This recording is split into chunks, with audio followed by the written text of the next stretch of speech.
If you were Mar-a-Lago, what were the three biggest worries you'd have about the race right now be? Whether or not it'll be stolen, first of all, because as you know, I said as early as 1973, you have to win by at least 4% before the Democrats will steal it.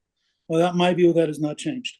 I think Philadelphia, it's harder to steal because you now have young black males who are for Trump, and I think that changes. But that'd be my first real concern.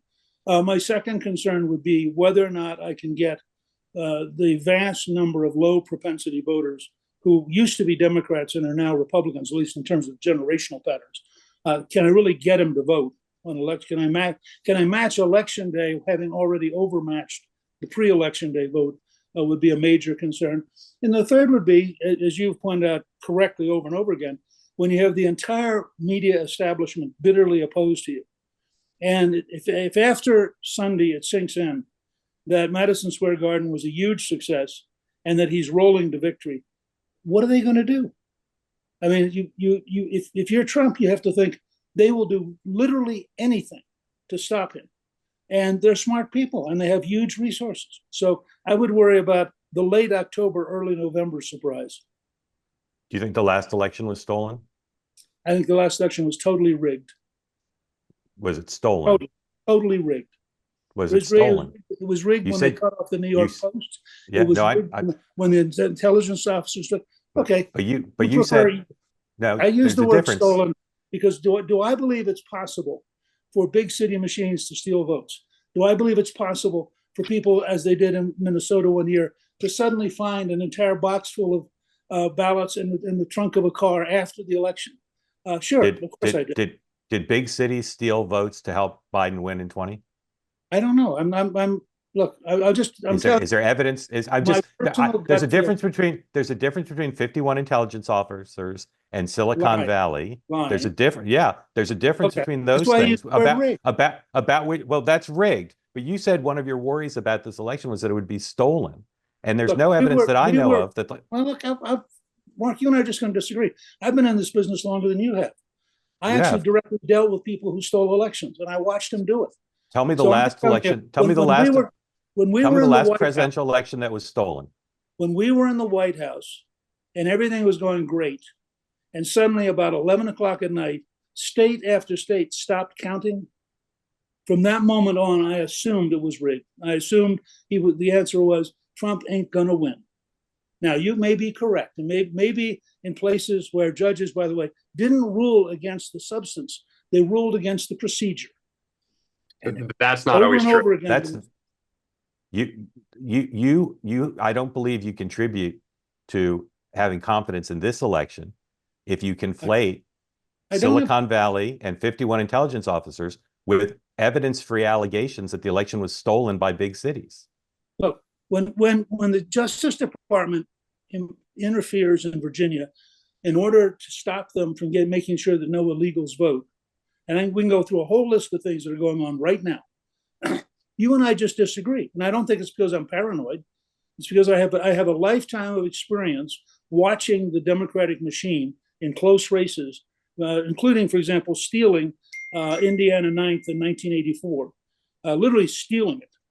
It wasn't close. So my view is, you asked me what I would worry about. What I would worry about is whether or not, in desperation, at the last minute, because they have nothing left, they are prepared to do that. And I hope they're not.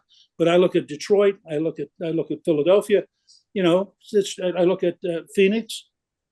It strikes me that and I look at the number of people who have been registered without photo ID and in many cases without citizenship. All those things worry me. You asked me what I worried about. I mean, you don't I understand. Agree with me. I'm happy to have you put it on the list. I just don't want to conflate a lot of the things you listed, including potentially stealing a House race, with the notion. I mean, I think the words are pretty clear in their meaning. The difference between it was theft.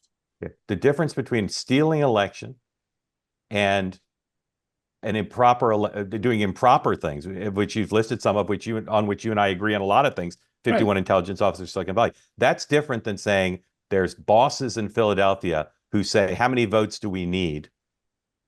And let's get them. I don't begrudge you being suspicious of that. I just want to make clear that in 2020, there's no evidence that thing happened. That's the only Okay, I point mean, I I'm was not, making. I don't want to relitigate 2020, but I would tell you that anybody who is not worried about people without any vote, any ID, people who may well not be American citizens, the whole range of things going on, the Justice Department filing suits to block states from cleaning up their rolls. You may not think any of that's suspicious. As a Republican, having dealt with the Democratic Party my entire career, and by the way, Indiana was stolen. It wasn't supposedly stolen. It was stolen, and Leon Panetta did it. I was there. It was the first great breakthrough in the Republicans deciding I had to be their leader because they were so enraged by the way it was done. So I'm just saying, if I don't think it will happen. I think Trump will win by too big a margin. But if we were down to the last 500 votes, I'd be really worried.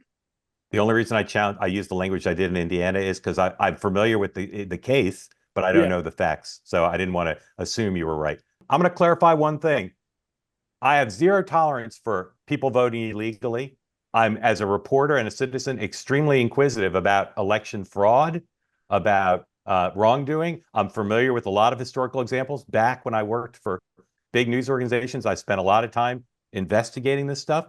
I don't take it lightly. And I've been on record many times saying what happened in 2000 with the 51 intelligence officers and the Silicon Valley platforms is outrageous. Just as I say that about Jim Comey, by the way. So I'm against election interference. I'm against the Russians interfering. I'm against illegal voting. I just am also against the loosey-goosey characterization of big cities stealing votes. I'd love to see evidence of it if it's true. The speaker didn't say, he said he was worried about it happening. And that's fine. I just don't like to have the impression left that it happened in 2020, which it might have, but I have seen no evidence of it. Well, we haven't talked about this, and but it is rich that the Trump campaign has asked for things to be tweaked in North Carolina to accommodate voters in hurricane hit areas. So apparently tweaks during COVID were outrageous and stealing it, but tweaks in North Carolina is being a good citizen. There's tweaks that Chris LaCivita doesn't like, and there are tweaks that he thinks are essential.